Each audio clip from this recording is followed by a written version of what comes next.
Um, yeah, we can definitely talk about the new Pokemon.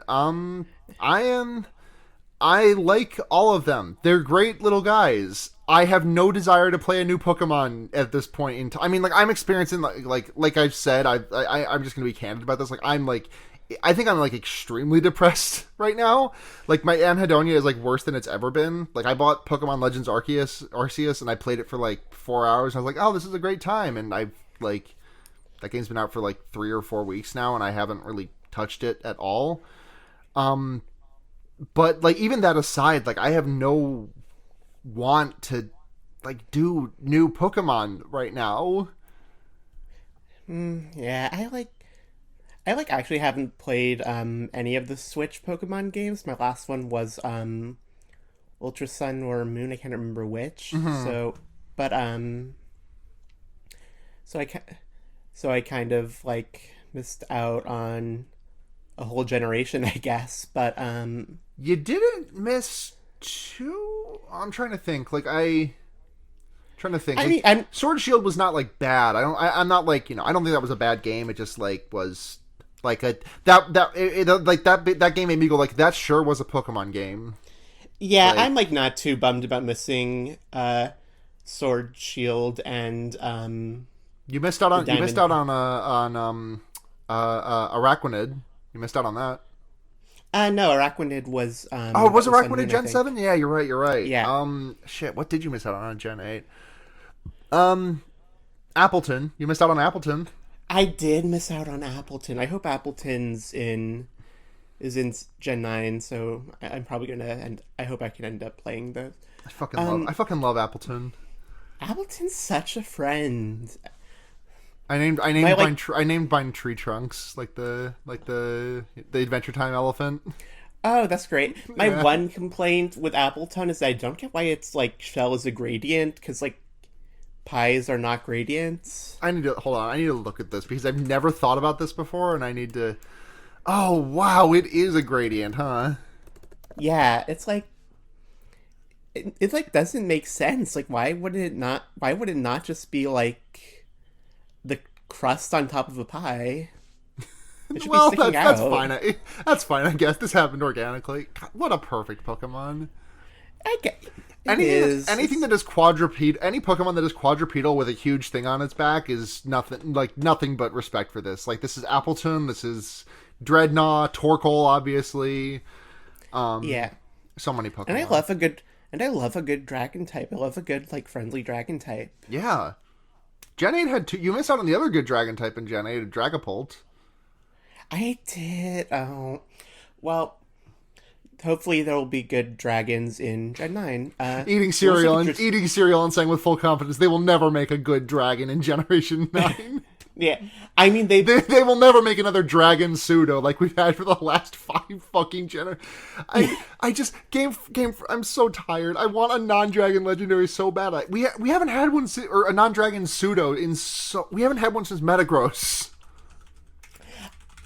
And they had wasn't Salamence also in Gen 3 along with Yeah, it Metagross? was. It was So you because still had right. The last generation yeah. that had a pseudo that was not a dragon. Like the last generation was zero pseudo dragons. Was Gen 2 with Tyranitar.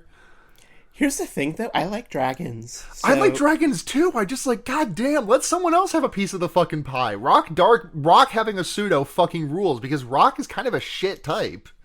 yeah, no, I'm not I don't know. It would be nice if they gave like another if they let another type be the pseudo. I'm mostly just hoping they have Dragonite in Gen 9. There was like a Dratini statue. There was a Dratini fountain in the trailer, which has Oh me yeah. hoping that Dragonite will be there because Dragonite's my favorite. Yeah, we love Dragonite. I'm hugging my Dragonite plush right now. I don't really have any dragons that I'm like that I go really hard for, I don't think. I enjoy I don't dislike them. I'm just like We were yeah. just talking about Appleton. I guess so, but like I don't know. That just flies on the merit of I don't know. Appleton is nice. I can't explain it. Most dragons, I genuinely see them, and I just kind of like I don't know. I kind of shrug. The only exceptions to this are Appleton, Flygon, and Alolan Executor. I think Yeah. Flygon's also a friend. I love Flygon. Flygon's great.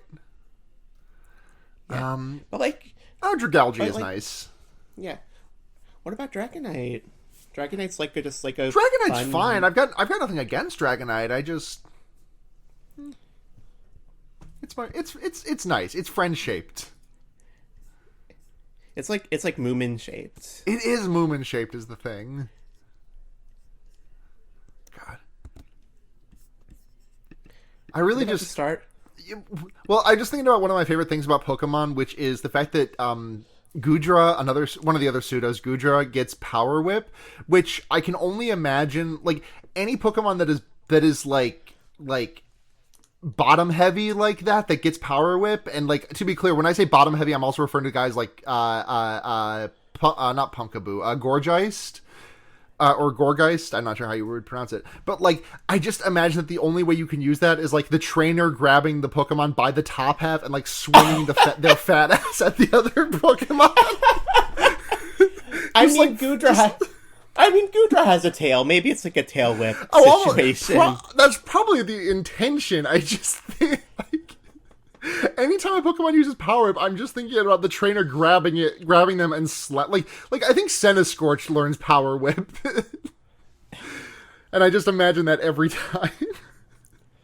They should like make a Pokemon where like that's the gimmick, that you like the trainer has to like throw them and wield them. Physical. They should have done that with like that should be like the regional like Aegislash is like no regional Starmie. Regional physical Starmie, where it gets no, Water Shuriken's a special move. It gets like some kind of physical water move that's just the trainer picking it up by one of the star prongs and hucking it at the opponent like a throwing star. Yeah. I'm just saying, more Pokemon moves should involve the trainer throwing the Pokemon.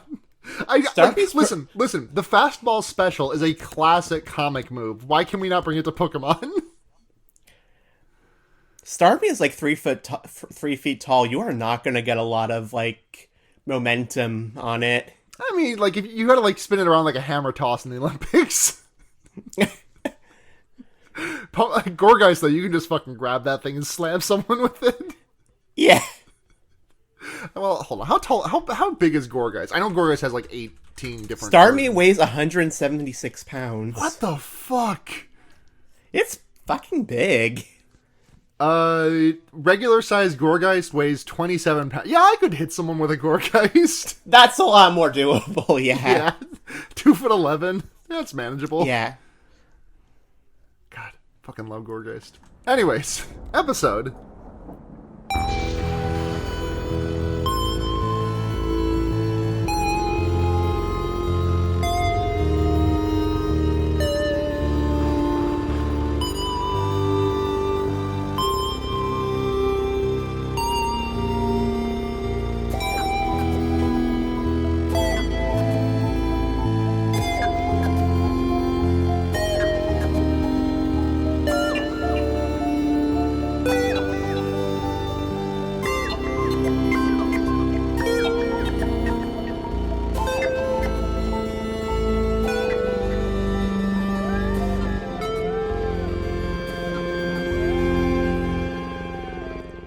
Welcome to Fair Baiting, everyone. It's your number one, what is it? It's your number one floating head podcast. It's your number one floating head fan cast. I'm Sarah, and this week I'm joined by... Ziva. Hi, Ziva. Hi. Hi, tell the listening audience a little bit about yourself. What's your history with horror movies? What's your, do you have a favorite subgenre, etc., etc.? So... I have kind of a weird history with horror movies because I have kind of a weird history with movies in general, which is that up until fairly recently, I just did not watch them very often until like last year or like towards the end of 2020, where I was like, I was like I should like get into like movies because that's a thing people like. And so I have been since then, kind of inconsistently, and I do like horror movies. Like I'm big on body horror and like surreal horror. I like also like art house movies with like horror elements. Mm-hmm. we watched a movie this week, which I'm very excited to talk about. Also, God, fuck it. Sorry, I'm just thinking about the shit that happened last weekend when we tried to record this episode. When like my fucking the fuse tripped and I lost all my notes, and I just had to be like, well, Yeah. I don't have time to rewatch it right now. Yeah.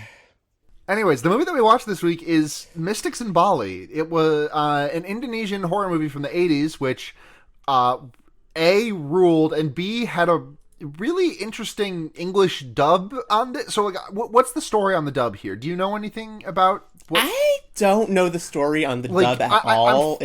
I'm finding myself curious where the original audio track, like, is, because the characters are very clearly not speaking the lines that are being heard on the track that we watched.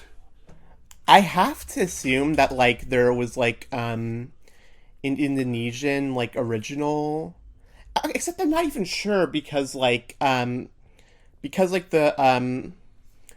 girl like Kathy she was like just like a random tourist that the filmmakers recruited. Yeah. So I don't even know. So I don't even know if she like spoke any Indonesian at all.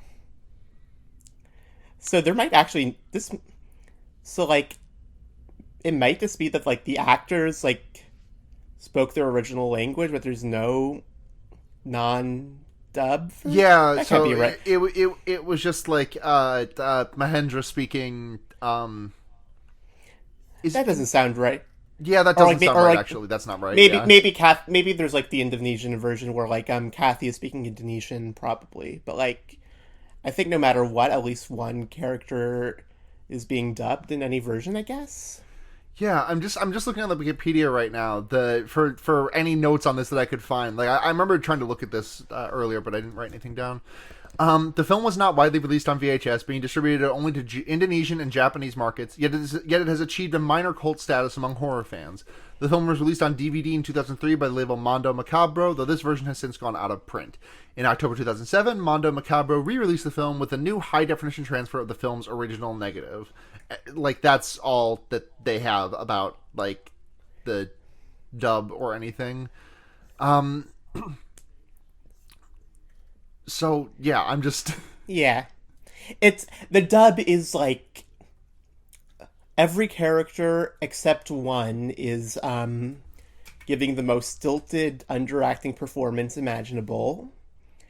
Except for the main villain, who is just fucking going at it. Right, the main villain is just doing like the fucking the old lady in a Dark Souls game, the "Hast thou heard of the shit-assed dead dude" voice. In my head, this is how I've read that post always. She is full on Halloween witching it, and it rules. It's great. So let's get into it.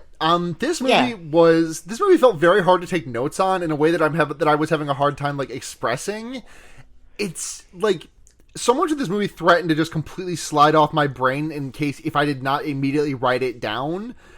That sounds like a negative, but I want to be clear. This movie was like watching this movie. I think I gave this movie like a 4 or 4.5 on Letterboxd. Like I liked this movie a lot. It's very fun. Yeah, a trial to take notes on, to be sure. Yeah. So we get these opening credits, which has just like a like a Balinese dance. Yeah, like a Balinese dance like thing happening with a bunch of like gamelan. What's that? Gamelan. Yeah, thank you. Like something that just like a lot of like I can't fucking think of the word that I'm looking for. Not iconography, like I guess spiritual iconography? Not iconography. Iconography is not the word I'm looking for. Like icons, just guess icons. I don't know. It's just like it's just a very cool. I just like the intro a lot. It's just like, hey, look at all this cool stuff. There's gonna be some chanting over it and some. Yeah, it's like, music. look, we're in Bali. We're in Bali. Yeah. Hey. Yeah. Whoa. Yeah. The music in this kind of rules. Like, you have some like traditional Balinese stuff in a few scenes, but you also just have like a really like you just have like a fun like 80s synth horror synth soundtrack. Yeah, right. Yeah, it feels a little Carpenter-y. Like It does, yeah. I'm trying to remember the soundtrack, like some of the soundtracks in this movie, but all I can hear is like that one fucking synth sting from Halloween. The Yeah. It is pretty John Carpenter, yeah. But we meet we meet Catherine. The first line of this movie, I think, is we meet our two leads, Mahendra and Kathy, and the first line of this movie is Mahendra saying, "Wow, Kathy, I can't believe you're interested in learning black magic." The delivery on everything in this, like, I cannot express how like enjoyable the delivery on this. Like, it genuinely feels like there's just so much charm to how bad it is. Like, it's extremely stilted. the way that they go out of their way to like match the like timing. Like, there will never be a moment when a character's voice where like there will never be a moment when a character's mouth is not moving but you're still hearing their voice. But there was also never a moment where a character's voice matches up with what their mouth movement is doing. Like, if someone is like just like there will be like footage of like one of the characters is like speaking, and then because of the way that the character is speaking and pausing, the sentence will come out like, "So you see, I had to go to the tree in order to save the woman from Kathy." Yeah, there's one scene in particular, like towards the middle, where it's I just, think we're thinking of the same scene. Yeah, I think so. Yeah. It's very enjoyable. It feels a bit like watching like an abridged version of something, like, like a Yu-Gi-Oh! Abridged or something. It does. So we're introduced to Kathy Keene, who is who has traveled to Bali to research her book about black magic. Yeah. And her boyfriend Mahendra. Yeah, and she wants to know more. She wants to learn more about specifically the Layak magic. Magic. I don't know why I said magic like that. Magic. No.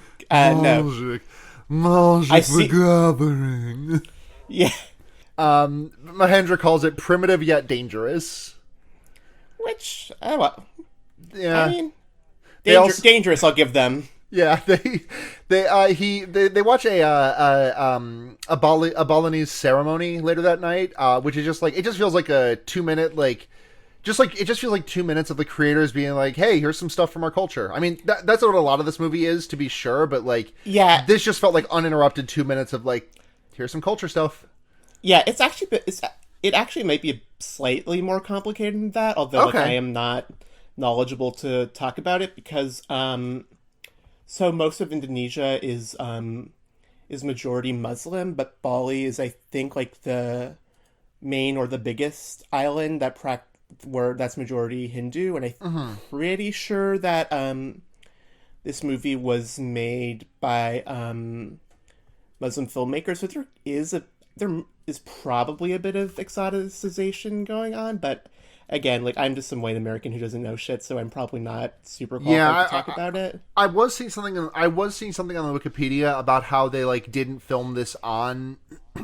They did not film this on site in Bali because they like were there was like, we're not like fucking letting you do these rituals on we're not letting you fucking do these rituals, even if it's for a movie. We're not fucking letting you do this shit. Yeah, here. Which is like, the rituals were not particular. I know I shouldn't say anything. Yeah, like the rituals were not. Listen, like at the end of the day, like this is not the same, but I can also like at the end of the day, like, I don't think Bloody Mary's gonna get my ass. I'm still not saying that into a mirror 3 times in the dark, Yeah. Like, there's like a, there's like a big sort of like just to America, just like to look at this through an American lens. Like, I think there's a lot of this around Ouija boards. Like, where it's like, people who are like not superstitious whatsoever be like, "I'm not fucking touching that shit. Like, you could not pay me." Like, I wouldn't. To be honest, I've never really gone that with Ouija boards, but really, I mean, I don't know. I feel like that's a thing. Maybe I'm misunderstanding. I mean, I don't know. I'm Jewish also, so like maybe so slightly different cultural background with that. Yeah, but, like, that might I'm just not.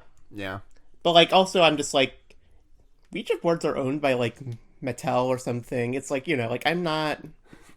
I know, I'm but not.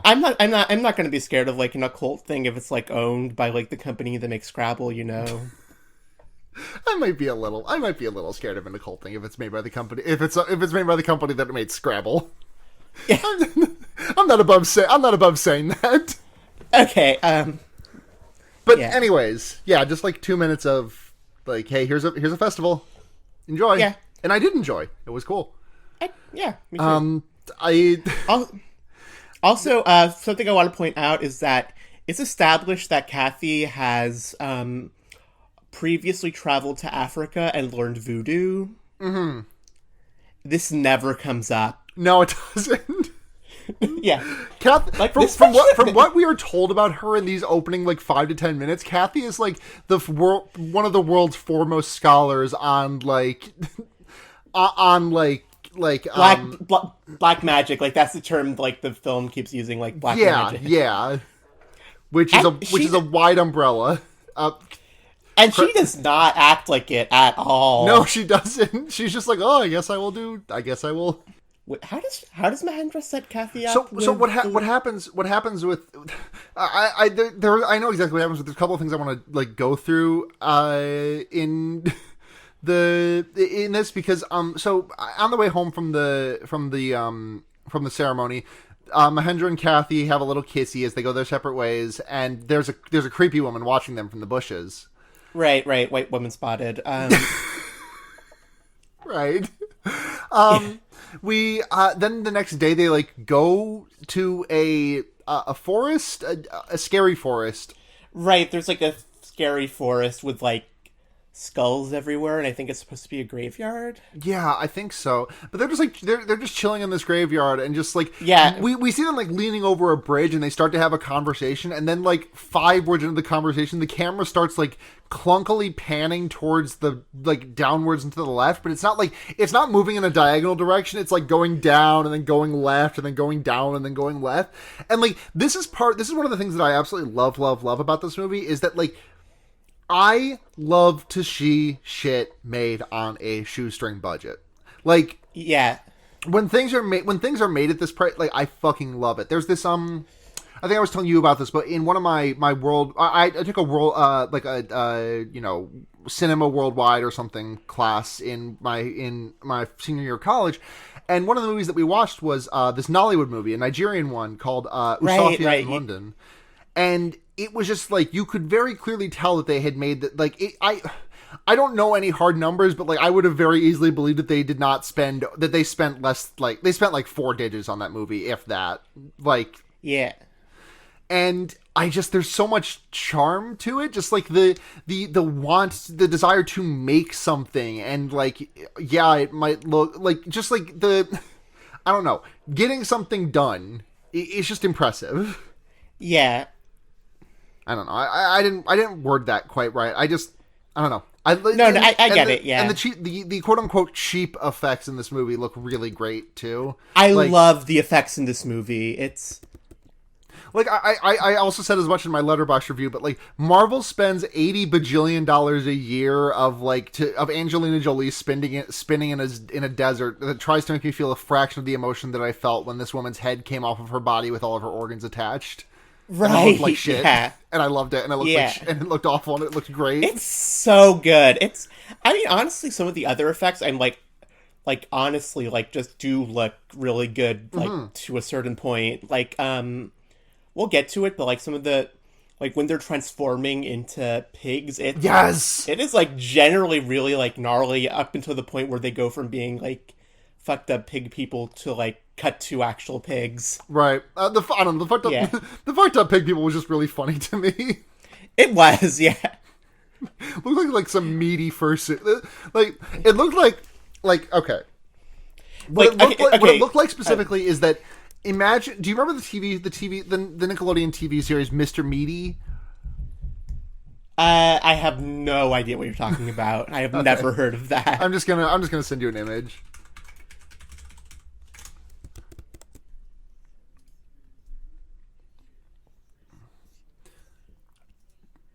Here's Mr. Meaty. Here, I'll send you a picture what Mr. Meaty television series looked like. Like if Mr. Meaty had existed, if Mr. Meaty television series had existed for long enough in order for them to like do an episode about furries, that is what their fursuit would have looked like. Okay, I'm seeing this and I get what you mean. Okay. Yeah. Just like really like meaty looking puppets. Like these look like Muppets made out of like human flesh. Yeah, that's like... Yeah, like if you cut those open, it would be just like bologna in there. Yes, exactly. Yeah. Okay, but we're getting a bit ahead of ourselves. Yeah. What happens next? Yeah, so they have their conversation in the cemetery, and Mahendra says a line that like, perhaps you and I are the only two people who've ever dared to kiss beside all these old skeletons and skulls. And they get up and leave, and the scary woman from earlier is watching them again. Then we cut to like a POV of Mahendra walking in on sleeping Kathy, who wakes up with a start, and he's like, "Oh, good, you're awake." And this doesn't come up. Like I thought this was like seeding for like Mahendra being evil in some way, but it was just him chilling. Yeah, no, you got to get a jump scare in there somewhere in the early part, I guess. Was that even a jump scare? I mean, Kathy got jump scared. We didn't. I guess so, yeah. But he just walks in there and he's like, "Hey, my buddy, I was telling you about. I found a Layak master for you to talk to." And the thing is, like, I'm another comparison I need to draw here. This feels also like I'm watching Garth Marenghi's Dark Place. Like, I think that, like, there's something to, like, it's not just, like, Mahendra's voice very much carries, like, the air of delivery. Mahendra and Kathy's voices both carry an air of, like, the delivery that they were going for on that show. But also, like, I think Mahendra bears, like, a slight resemblance to, what's his name? The guy who's playing not Garth Marenghi. His character name was Rick Sanchez. Matt Berry. Is that his name? Are you sure? I thought you were going to go with like Richard Ayoade. Oh yeah, there is a little bit of like a Richard Ayoade. Ayoade? Is it Ayoade? It's probably Ayoade. I don't know people's names. He's got in terms of like appearance, I think he definitely looks more like Richard Ayoade, but like in terms of just like expressions, it's so very Matt Berry in that show. Yeah, I'm going to keep it real. I have not watched a single episode of... So fucking funny. Yeah, Garth Marenghi's Dark Place, so yeah. Really, I highly recommend sitting down and, like, watching an episode tonight. Oh, God, I'm just thinking about scenes from that show. Okay. It's so fucking funny. Anyways, yeah, but the show just gave me some... This movie just gave me some real Dark Place vibes, which was also fun. But the differentiating factor is that, like, Garth Marenghi's Dark Place looks awful on purpose. This, like, has budgetary constraints and looks like that, and it looks better. Speaking strictly in terms of fidelity, like, it is about the same as what you would see on Dark Place, but them doing it but the fact that Garth Marenghi's Dark Place does it on purpose makes it, like, slightly less enjoyable to me, if that makes any sense. Like it's like you know, if Tommy Wiseau had made The Room on purpose, that movie would have sucked ass. Oh, God. I mean, yeah, that's everything Tommy Wiseau's been involved in since has been trying to recapture that. Yeah, and it's been not good at all. Yeah, I have not engaged in anything of Mr. Except for when he did like that gaming thing in like the early 2010s. Do you remember that? I do not. For like very brief time in like 2013, maybe he had like a gaming YouTube channel. Huh. Hold on, I need to Google this. Make sure I'm not making this up.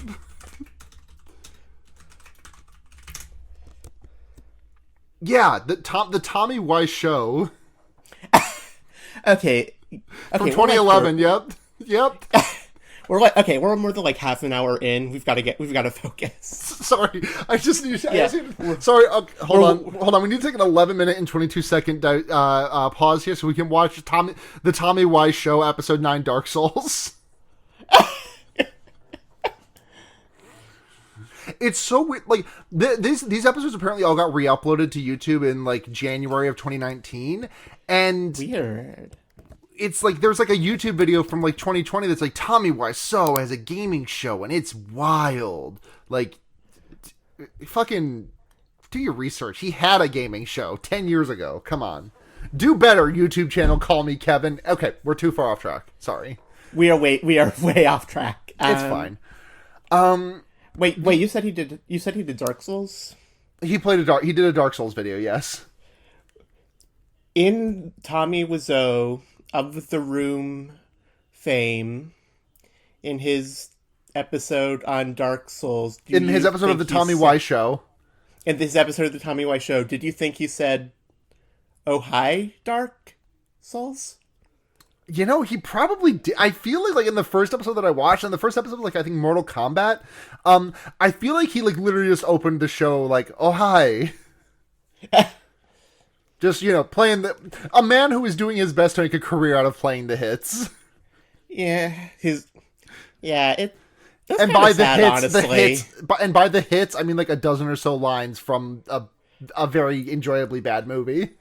Yeah, it's kind of sad, honestly. Yeah, but yeah, you know, he's all right. Yeah. Listen, I've heard some stories about what he was like to work with. It's, you know, yeah, can't feel too bad. Yeah, but anyways, it's time to go meet with the witch. One of the things this movie does that makes me feel completely unstuck in time when I'm watching it is like the way it just like so rapidly jumps from night to day to night to day. And, like, like, in one instance, it goes from night to night, and the only way you're able to tell is that the characters are wearing something slightly different than they were on the previous night. And it's just, like, so jarring, because, like, Mahendra and Kathy leave the cemetery, and they're like, oh, let's go get ready for this meeting. And then just, like, hard cuts to night. There's a single scene, hard cut to day. There's a single scene, hard cut to night. A single scene, hard cut to day, single scene. It's just so, like, I just feel like the sun is going up and down at such rapid speeds. Yeah, it's... And I also want to be clear that every complaint I have about this movie is also a compliment about this movie. Yeah. I mean, the thing is that, like, Leox in this movie are, like, they're on vampire rules where, like, they die if they're in the sun. So, like, every scene with, like, Leox stuff has to be at night. But every single other scene takes place during the day, with like one exception. No, actually not an exception. The one quote unquote exception I'm thinking of does very much heavily involve Leox stuff. Yeah. So like, it's just every Leox scene is like at night. It's dark. Is like at night. It's dark. Every non-Leox scene is like bright, sunny day out. Right. Perfect weather. We get our first Leox scene here where Kathy and Mahendra meet with the witch, and there's like they just like see someone in the distance like gyrating like they're a fucking inflatable guy at a car dealership. Yes, the witch has moves. The witch is fucking shaking that thing. Yeah.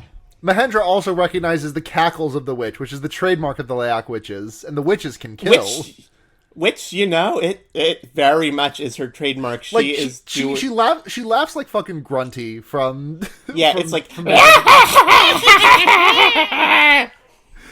You've come to see me? The Leia Queen? She talks a little bit like someone doing a bad Yoda impression.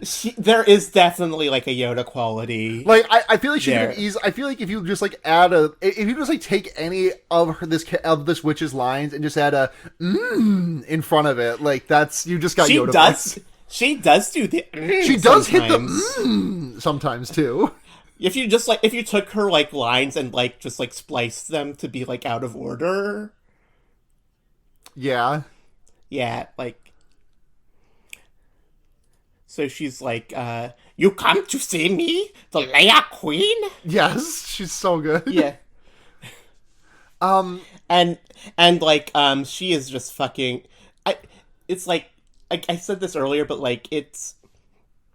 When like, it's Kathy or Mahendra talking, it's like, oh, Hendra, I am so scared about what might happen if I learn more about the Leoc magic. And then Mahendra will respond like, don't worry, Kathy. I'm sure it will be just okay. And I'm here for you no matter what. And then, like, and then like the Leia Queen is just fucking going off. She's like, It's like that one TikTok of like all the guys doing like the the fucking barbershop quartet doing How to Save a Life. And then the witch just comes in with like, it's too late, Mahendra. Weed has already been legalized.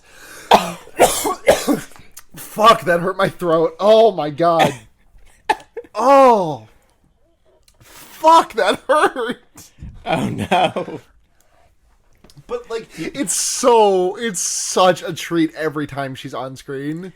It is. She is bar none the best part of the movie.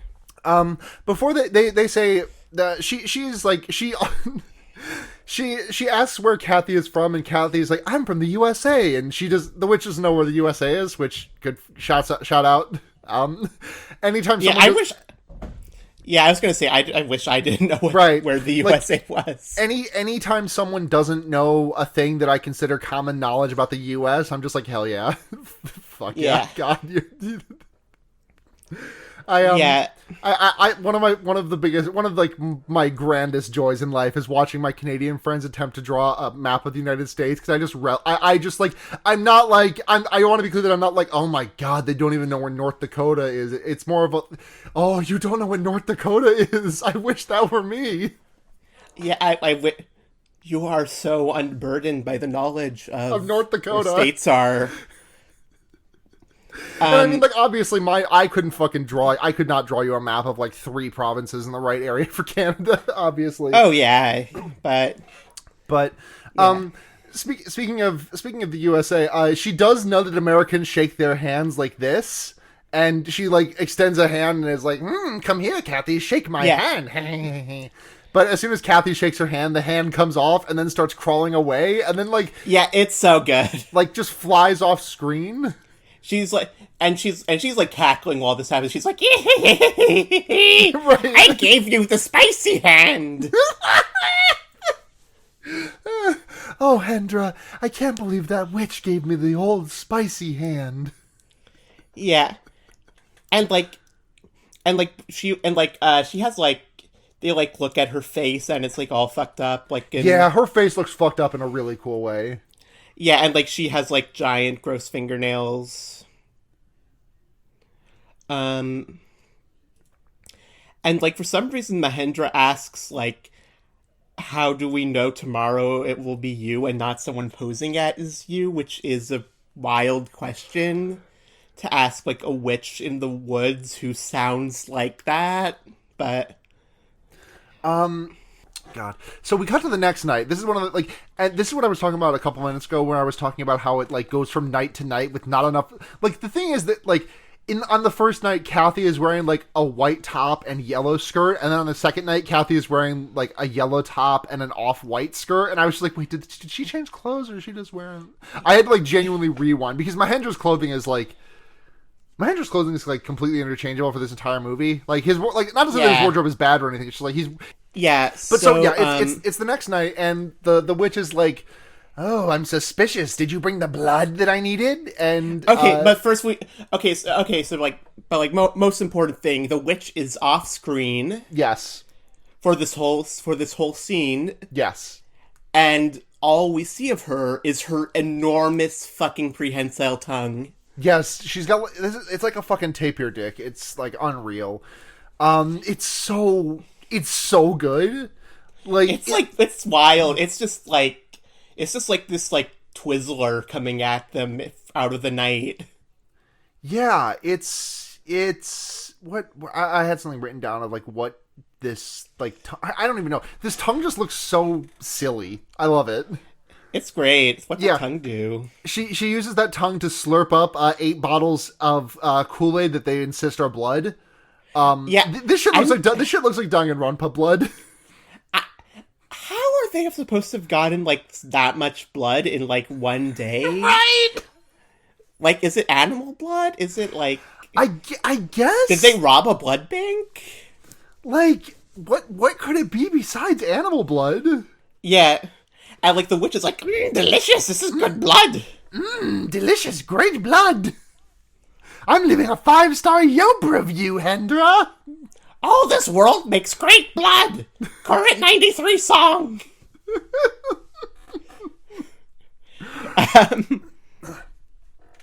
God. So she So like the queen like promises to teach Kathy magic, but to do so, she Kathy needs to has inscribe some Leak things on her skin. on her like upper thigh specifically. So she's like, "You must take off your skirt. Do it." And like Mahendra's like, "No, does she have to?" And the witch is like, "Yes, yes, you must." So yeah, the queen. Kathy takes off her skirt, and the witch extends her tongue and like with some electricity that is literally just like someone took like the paint, like someone just opened up this frame in MS Paint and drew like a little bit of lightning coming off of it in 3 seconds. Yeah, it is like very clearly like a hand animated effect, and like honestly, I love so it. many of cool. like so many things in this like are very clearly hand animated in like a really like. I know I keep coming back to this, but this movie, and I want to be clear that I'm saying this as appreciatively as possible. This movie looks like shit. I love it. It looks like not like shit. That's too mean. But like, yeah, you get what I mean. You get what I'm going for with this. You can see the budget constraints. Right. And yet, like, like, there's so much charm added to it, like, in spite of that, too. Like, it's... I mean, not in spite of, but, like, not in spite of, because of it, yeah. Like, it's very much in the same way that, like Higurashi, like, this is the reason the Ryukishi sprites are the best ones. Like, the manga gamer and the console ones, like, are just... there's a technical prowess to them, sure, that's not there in the Ryukishi ones, but there's no spirit to them. There's no, like, heart. Yeah, and also the Ryukishi ones are just, like, so much more, like, expressive. Right, that too. Yeah. But, So, the queen she takes off, carves... she carves a, it looks like, like, you know that face that they, like, you know that face you can make out of hiragana? Like, the hiragana face? That's, like, what's that called? Heno Maheji? Is that what it is? Yeah. Heno Maheji. Like, it looks a little bit like that slapped onto Trogdor. It does. Yeah, so, like, so, like, the queen is, like, tells Kathy to come back the next night without Mahendra. And, like, to wear a certain kind of undergarment that they, like, a tapis, I think is what's called. Mm-hmm. They make a big deal about this for some reason. I don't think it's really that relevant. Uh-huh. But yeah, the next day, Kathy asked Mahendra to try to read the spell, but Mahendra's just like, Lee, Ak, Lee, Ak, Mahendra, Lee, Leak. Oh, it says Leak, and Kathy's like, that's a great start, Mahendra. Yeah. Yeah, and then like Kathy just goes to the graveyard, and then there's this really cool scene where they just like dance and cackle for a while. Yes, like because they go. Yeah, she goes to her witch training, and the witch is wearing the exact same clothes as Kathy is, and they just like kind of dance in like reflection of each other. They're like circling each other. It just looks really good. This looks cool as hell. This scene genuinely rules. It's really good. Like the witch is cackling, Kathy starts cackling too, and it's like it's still really stilted, like all the performances, but it works really well in this scene. Like Kathy being so stilted here really actually hits. Yeah. And then like they do this like cool dance and like around a fire, and they dance with each other, and like then they transform into pigs, which I mentioned earlier. Into pigs. But it's kind of the effects are like kind of gnarly body horror. Yeah. To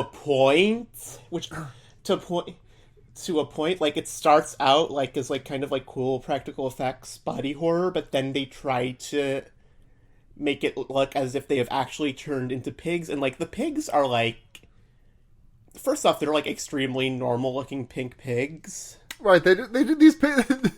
It's just like the scene of them like turning into pigs is like some real body horror, and like the pig suits that they wear before is like the interim stage before they just cut the footage of pigs is like the pig suits are like really disquieting, in a way. Like it's kind of unpleasant to look at in a way that I can't really describe. And then they just like cut to like footage of pigs like sniffling around on the ground for truffles, and I'm like, yeah, and it's just like not threatening at all. These are just extremely normal. These are like rented from a petting zoo or something. Right, pig. Yeah, pig. They turn into pile of swine. Yeah. So then Kathy tells Mahendra all about this, and then like Mahendra goes to talk to his uncle Maches about this, who's like the one other character in the movie. Yes, his uncle Oka, right? No, his uncle Maches, who later gets replaced with the Uncle Oka, played by the same actor. What the fuck? I completely missed that. Yeah, Maches dies, and then Oka shows up, who's Maches's actor, but in a gray wig. Fuck that! I didn't even clock that. I thought that I must have somehow missed the part where Maches died, or just like thought it didn't happen. Because Oka showed up. I'm like, oh, that's Mahendra's uncle he's been talking to, and they're calling him Oka, so I guess his name is Oka. No, it's so fucking funny. WD Mukhtar like fucking killing it in the double roles here. Yeah, that WD Mukhtar, short for Wagino Dakrin Mukhtar. Apologies for the if I butchered that pronunciation, but I just wanted to mention it. The man died in December of 1997, age 69. I'm saluting so hard. He was also married to he was also apparently married to the woman who played the Queen of the Leyak. Oh, that rules, right? Yeah. Just like the cast for this movie is so funny because it's like, okay, we got a guy, we got his wife, we got our male lead. Hey, tourist, you look great. Come do this. Yeah. God.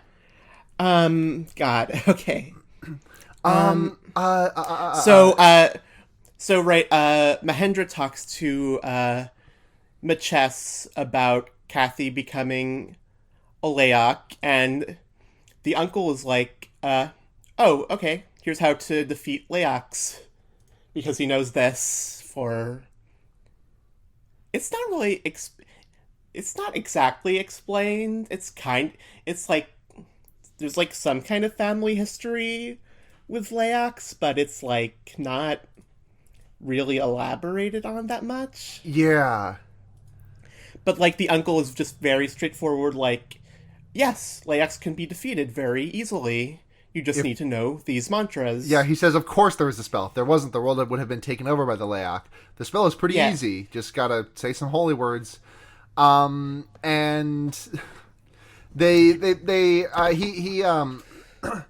he just explains there's a handful of like mantras you need to do, and he does some of them, and he's like, hey, don't fool around with these. Also, don't tell anyone to them.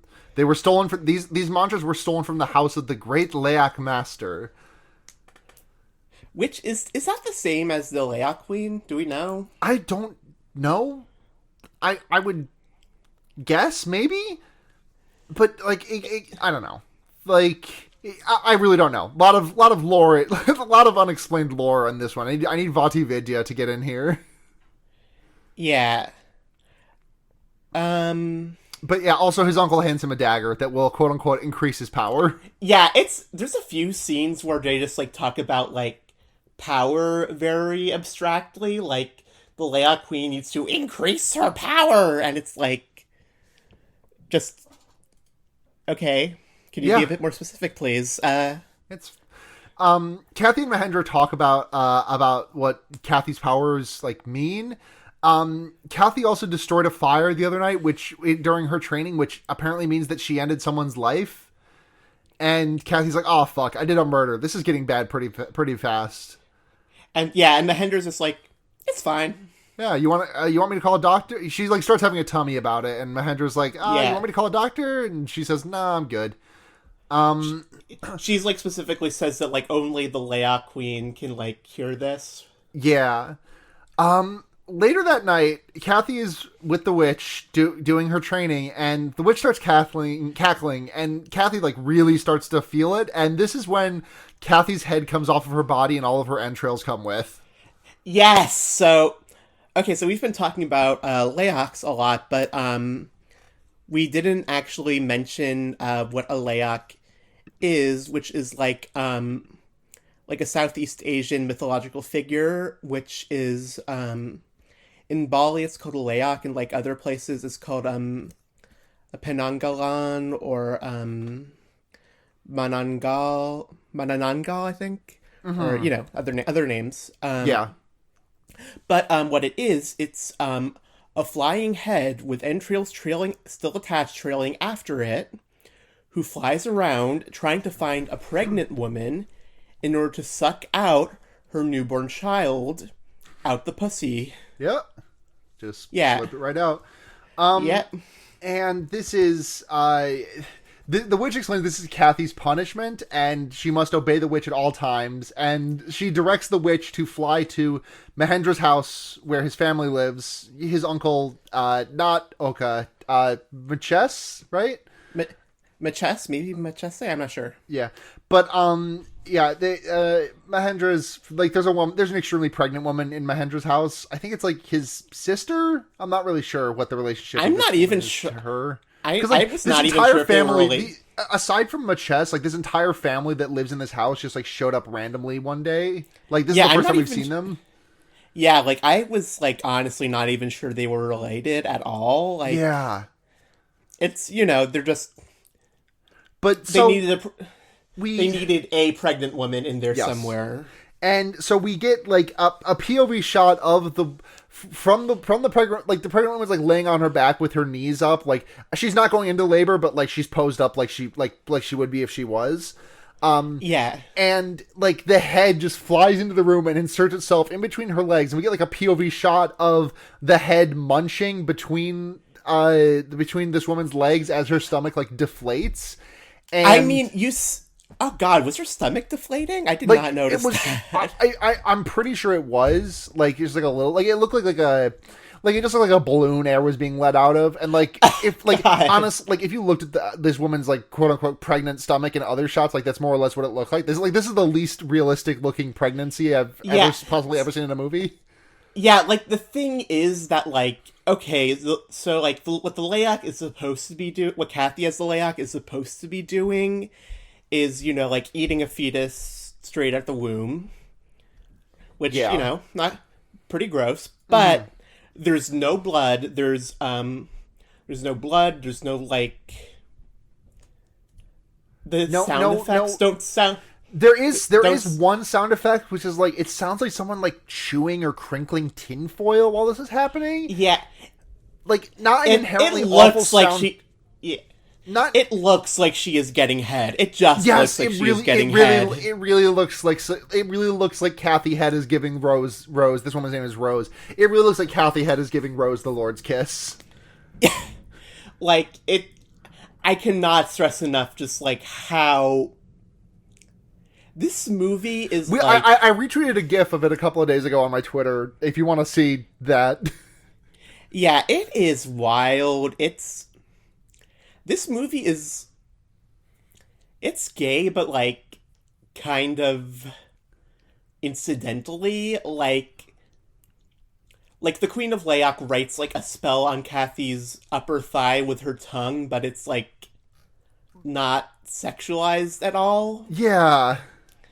But, like, this is just, like, it is just... I cannot stress how much it just...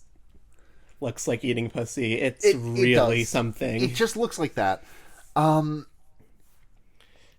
so as Kathy and sorry. And also like the way this head just moves around is like it's very obviously just being like pulled around, being puppeted around. It does not move even remotely naturally. Right. One of the funniest like instances of this is like right after this happens, right after the baby gets sucked out of Rose. The head like Maches and Mahendra catch the head in the act, but they're too late to stop it. And so Kathy Head like flies out through an open window, but like the entrails and stuff like catch on like the dangly entrails just like catch on the bottom part of the window and just like fling them up as though it were like a ponytail you just like flicked upwards. Yes, that so rules. Fucking funny. The witch is very excited about Kathy's success, and she needs this new blood to make her younger and stronger.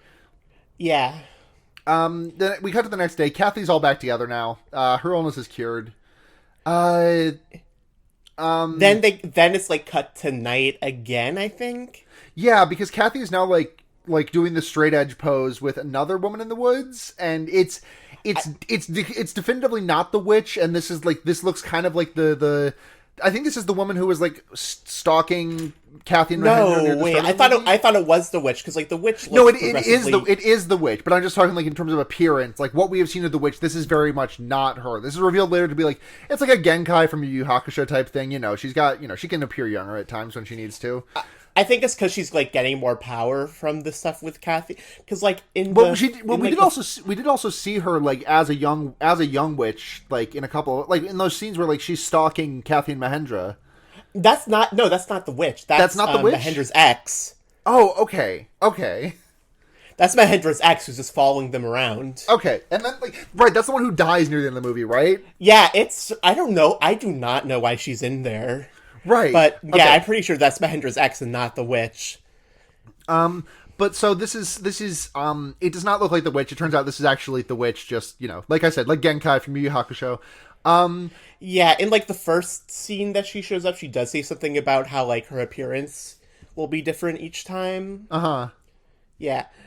She straight edge poses with a witch, and they turn into snakes. Yes, in a way very similar to the turning into pigs, where like the effects are fairly. They look like just like snake people. Yeah, and then it just cuts to like snakes. It's even less convincing than the pigs, but yeah. But this does lead to one of the easily the most upsetting scene in this movie for me. Which is, the next morning, Mahendra, kisses Kathy awake, and she wakes up and, shoves him off of her and, spits out some, it looks like a hard-boiled egg, the way it breaks on the floor. She throws up mice. Yes, it's, and, the sounds and, it's just, the mice and whatever else she throws up are, covered in, this sickly yellow, It's very gross, but also it rules. It rules, and also the mice look fine. The mice look fine. Shop mice. They're just, pet shop mice. They're not, it's not scary. Yeah. But, they're live mice.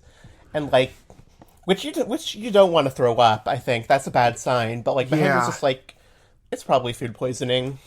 Yeah, she's it's, this happens, I'm told. Yeah. The next scene we get does not make any sense to me. There's a couple of, balls on fire that are floating in the air, and there's a voice that says, "Finally we meet, it's been so long," and then the witch's voice starts laughing, and these fireballs just kind of, bonk onto each other until one of them crashes into the grass and explodes. It's incredibly confusing. I do not know what was going on there. It's maybe a thing where, if we knew more about, the culture or the original, audio. Yeah. Yeah, according the Wikipedia summary just says that, during the night in the form of fireballs, the Queen and Kathy defeat one of the Queen's enemies, which, sure, I guess.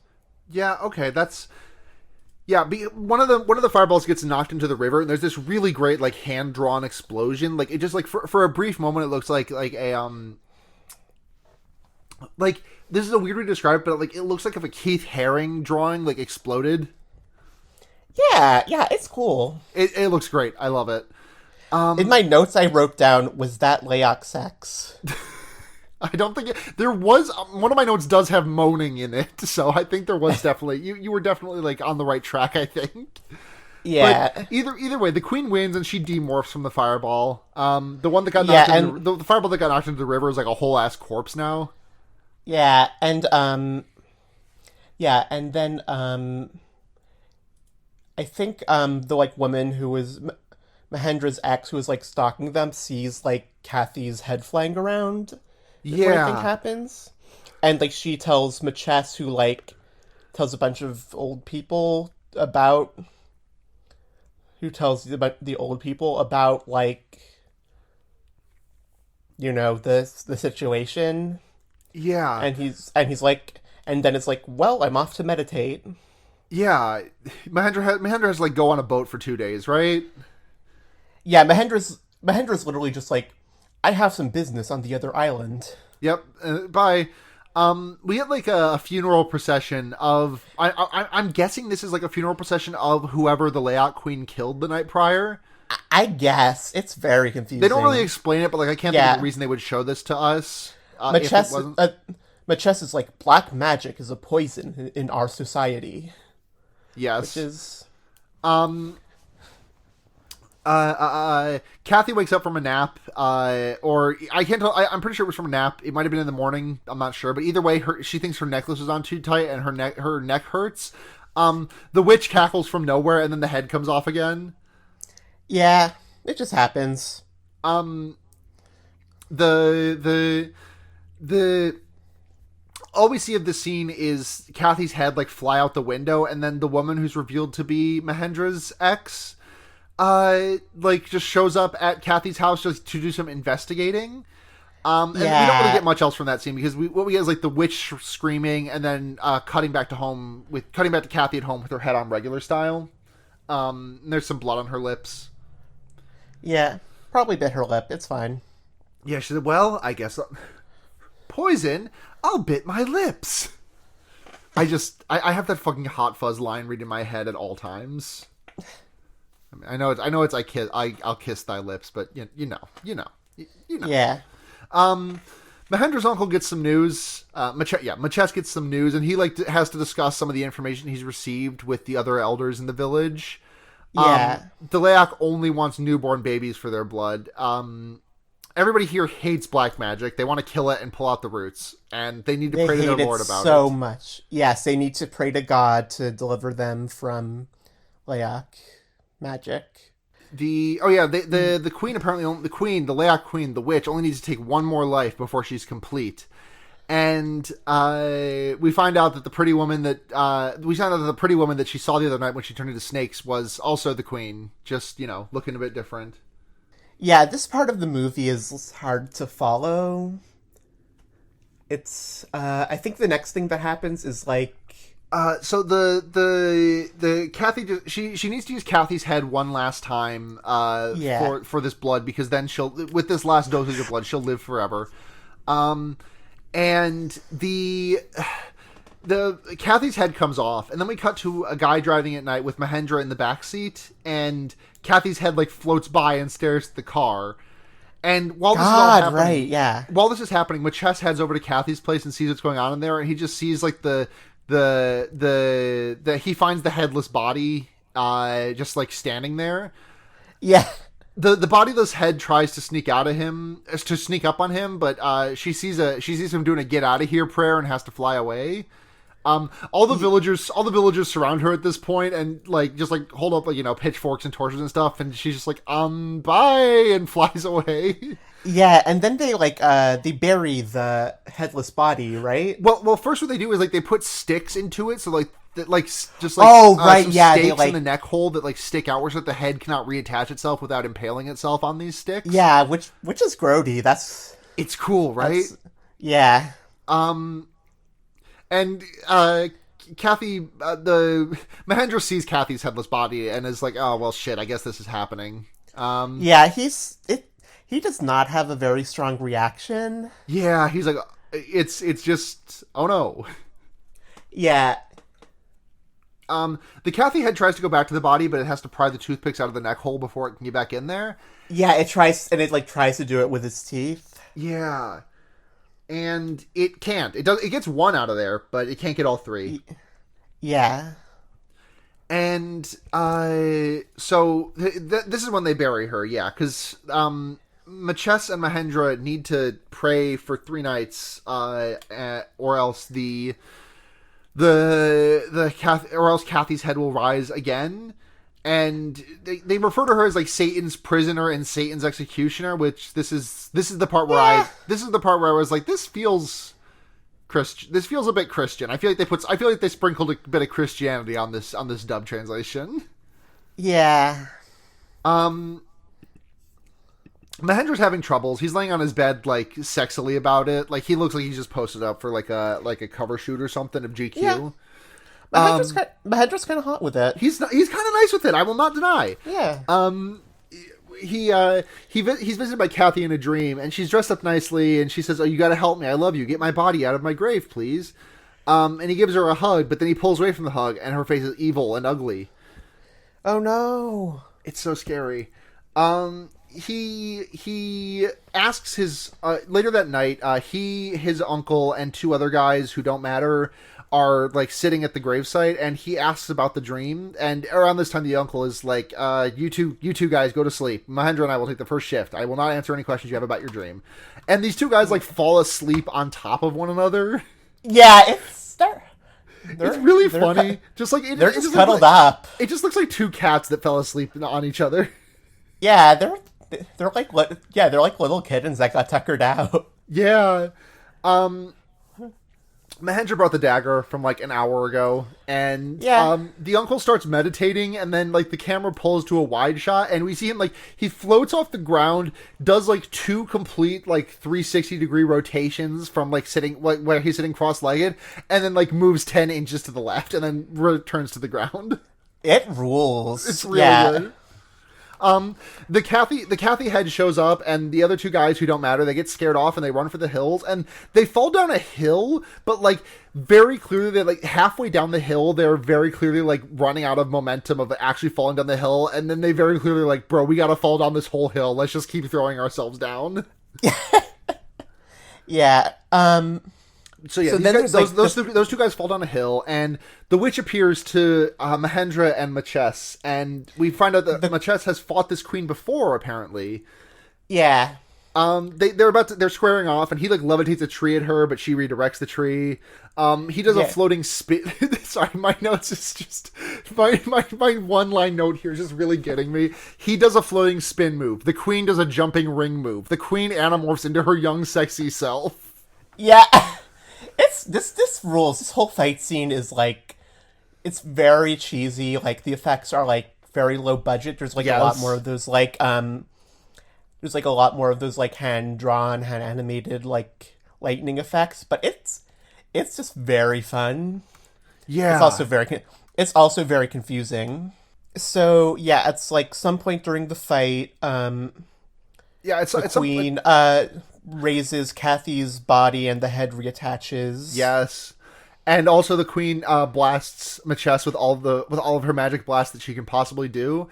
And he dies.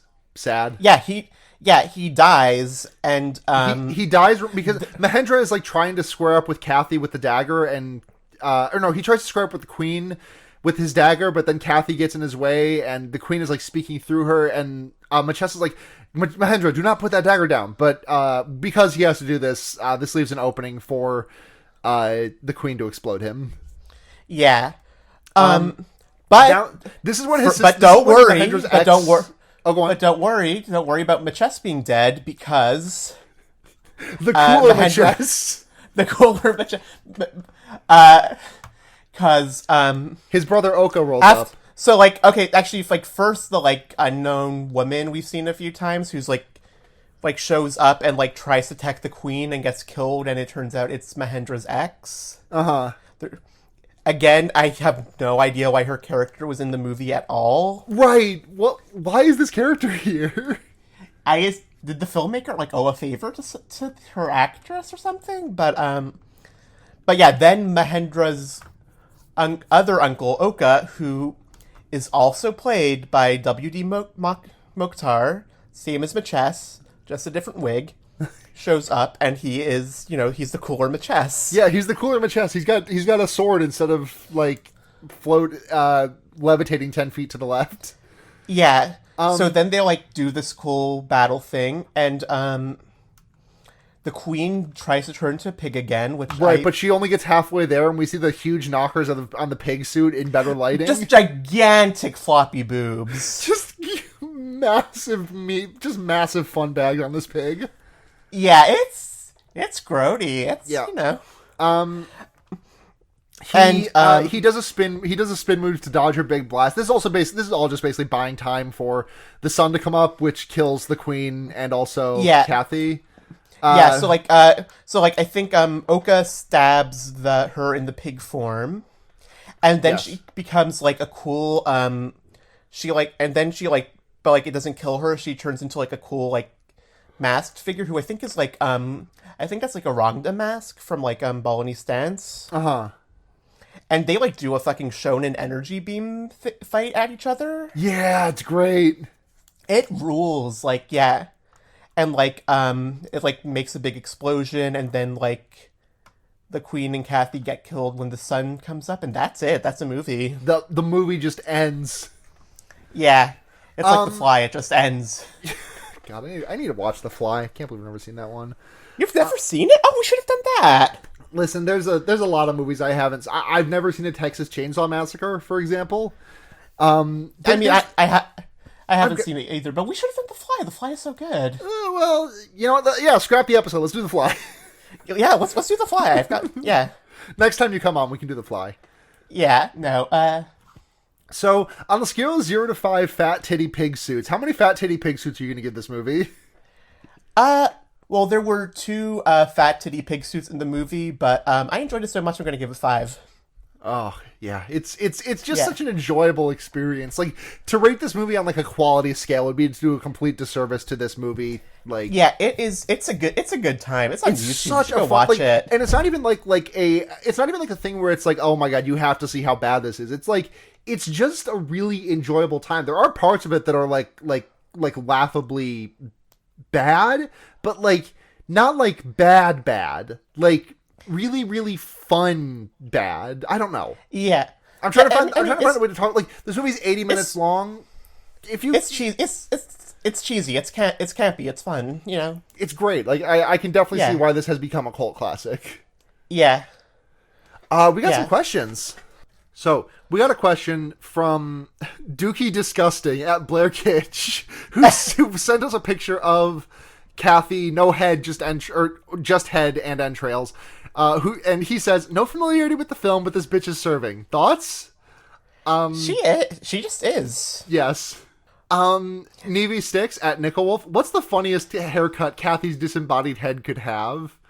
I mean, my gut instinct was turf bangs, but that feels like too low hanging of a fruit. I was also thinking turf bangs, but what if she had like Kathy from like Kathy comic strip hair? Putting the ack in layak. I was thinking it would be funny if there was like a gag where like the layak got turned upside down and like her hair fell off and turned out to be a wig. That would be pretty good. Yeah. Sorry, just putting the ack in.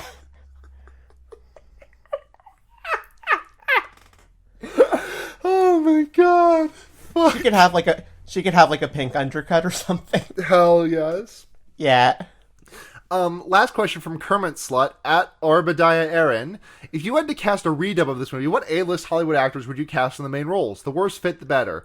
Okay, so if we're going for the worst fit, obviously you need to have Scarlett Johansson as Mahendra. I was going to say Tom Holland as Mahendra. Yeah, they're both playing the role. They just swap off on the camera cuts. No, I don't know. Actors is the hard part of this. So let's who do we got to cast here? I mean, we got to cast the Queen. We have to cast Mahendra, Kathy, and Oka Machess. Let's just cast those 4. Oka Machess, I think The Rock would be a terrible fit, and that's why I would choose The Rock. I was gonna say Chris Pratt because oh my god, yeah. Yeah. Like Chris Pratt fucking like levitating 10 inches to the left and saying, "Well, that happened." Yeah. Maybe The Rock is Machess and Chris Pratt is Mahendra. Yeah. Oh god. Yeah. Okay, so we've got those two. Then who do we got for who are you casting for the Queen? I think it's got to be like someone like really young. Like, okay, who is in the television show Euphoria? I know nothing about that show except for Zendaya. Is Hunter Zendaya Schafer? in that one? Yeah, Zendaya and Hunter Schafer are like the two leads, I think. Oh, okay. Aquafina. That's the witch. Yeah. Who's like? Who's Kathy? Who's Kathy? We need like. Kathy, I think, needs to be the worst fit possible. Kathy needs to be like a really good actor. So like Daniel Day-Lewis. I was gonna say like Judi Dench, maybe. That also would be good. I just thought like, you know, mismatching the gender for the role would also make it a worse fit. But like, maybe like Dame Judi Dench's voice coming out of this. Tilda Swinton. Yes, Tilda Swinton as Kathy would be so good. Yeah, and we actually have one more question because my friend Runa asked a question on one of my tweets. Sure. Runa, which of censored at Cacklemancy on Twitter, asked, "Okay, I've seen I think one image of this woman and it looks like a layock is going down on a woman." They say one image of this movie and it looks like a layock is going down on a woman. My question though is, what was your favorite effect, practical or otherwise, in this movie? Trying to think. There are a lot of really good ones in this. There are. I think the two that really stick out to me are either the explosion when one of the fireballs is knocked into the river, or Machess levitating 10 feet to the left. Yeah, I loved those. I loved seeing both of those. I kind of want to go with like the beginning of the pig transformation sequence. That's also up there, yeah. Yeah. Yeah, because like it is some like grody body horror until it stops being that. Yeah. Yeah. And I also really like the hand-drawn lightning effects. They're so charming. Yeah, that's questions. That's questions, yeah. We're going to do recommendations now.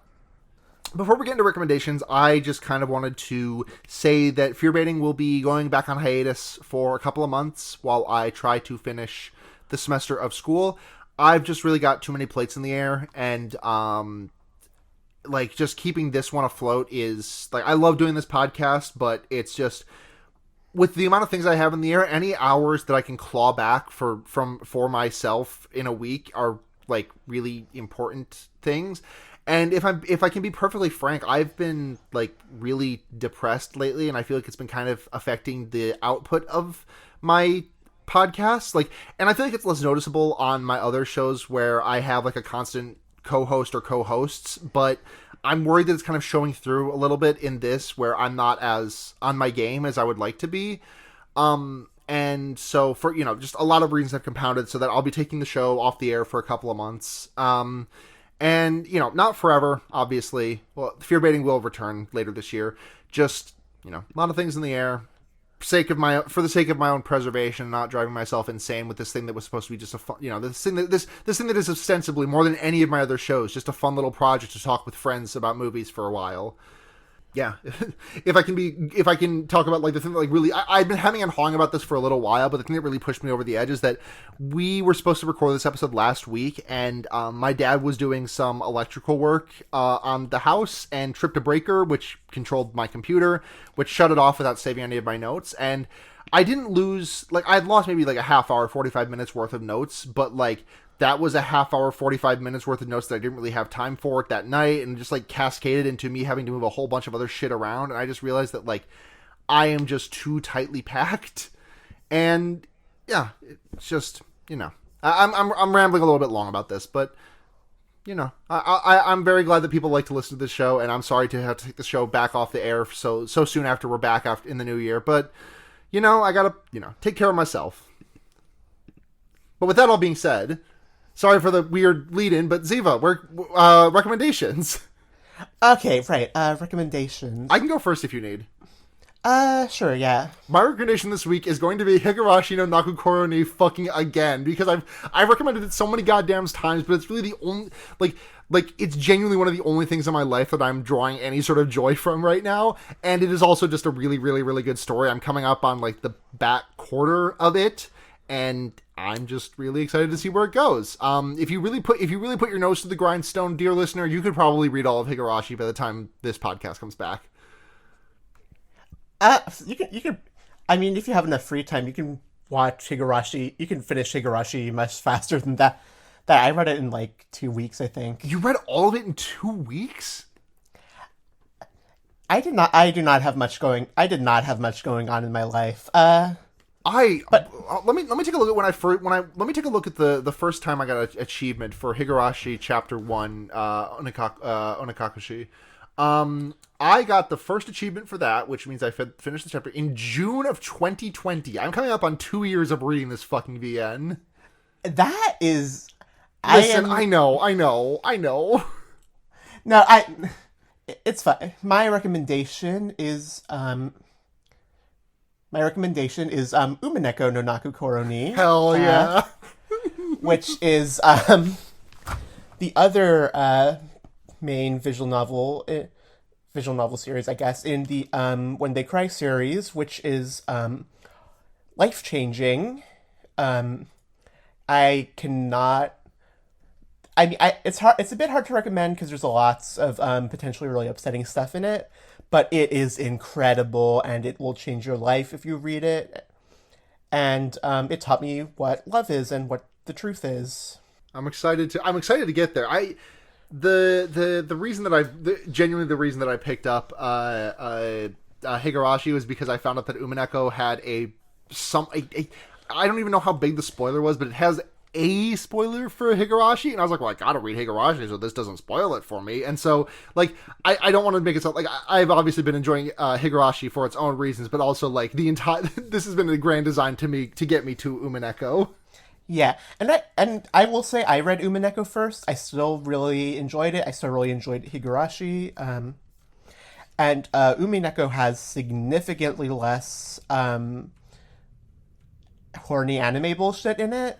Yeah, as far as I'm aware, like, Umineko takes place on an island or something, and so they can't really go to, like, Hooters about it.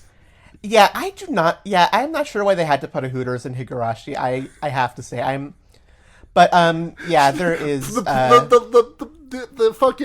fucking stories, the fucking load-bearing Hooters in the story structure of Higurashi. Yeah, it could have just been a normal restaurant.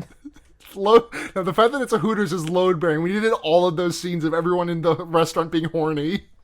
We need these greasy otaku men to say horny things about children.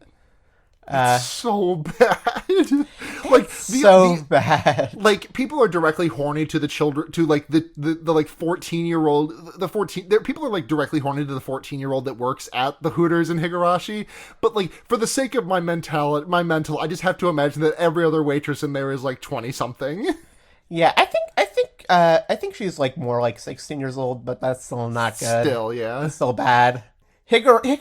Higurashi is good though. It's just, yes. To be clear, the scenes that we are complaining about are like maybe like I would say they comprise like a single % of the entirety of Higurashi. They're like the horny tax you have to pay in order to enjoy your good visual novel. That's it for podcast. Ziva, where can people find you? Thank you so much for coming on this episode. I am at Love's Small Song at twitter.com, and that's about it. Yeah.